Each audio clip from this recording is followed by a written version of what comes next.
дӯстони азиз, ба ҳар яке шумо саломи худро расонида, имрӯз оиди патенти муҳоҷирони Русия каме маълумот медиҳем.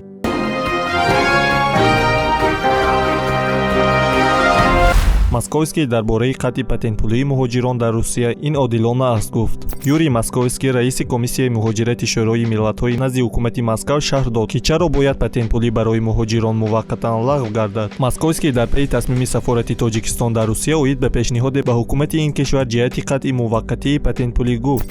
Чунин пешниҳод самараи хубии иқтисодӣ ва сиёсӣ хоҳад дошт. Ин на патент, балки пешпардохт аст. Дар ин бора сар аз оғози чораҳои карантинӣ гуфта мешуд. Зарур аст ки маблағи пешпардохтро дар замони карантин кам кард ва ё беҳтараш умуман муваққатан қатъ кард, гуфт ӯ ба Спутник Узбекистон. Қабла Имомуддин Сатторов, сафири Тоҷикистон дар Русия гуфт, нақша доранд барои кам кардан ё боздоштани муваққатии пардохти пули патент ба ҳукумати Русия дархост равон кунанд. Шаҳрвандони Тоҷикистон ба мо зиёд занг мезананд. Онҳо мисли дигарҳо дар вазъияти вазнин қарор доранд. Аксари ширкатҳо ва корхонаҳо баста мешаванд. Бештар тиҷорати хурд ва фаъолият дар соҳаи хизматрасонӣ дар азоб аст. Аксарият бекор мемонанд, гуфт Сатторов дар суҳбат бо Спутник Тоҷикистон. Ба гуфти ӯ, дар ҳоле ки муҳоҷирон бекор мемонанд, пардохти пули патент кори осон нест. Мо нақша дорем барои додани таътил ҷиҳати пардохти патент ва тамдиди он муроҷиат кунем. Мо кӯмаки молӣ талаб надорем, танҳо мехоҳем ба муҳоҷирон имконият диҳанд, ки ин замони вазнинро ба хубӣ паси сар кунанд ва тавонанд корашонро идома диҳанд. Онҳо корашонро дар соҳаҳое ки қувваи корӣ намерасад идома хоҳанд дод,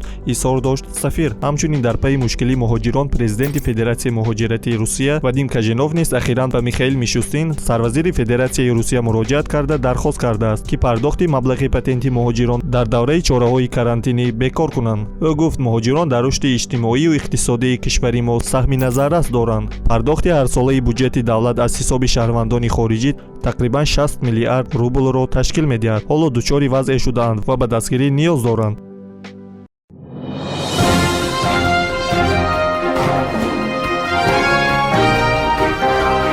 ба канал обуна шавед, то ки хабарҳои навтаринро якумӣ шуда дастрас намуда бошед.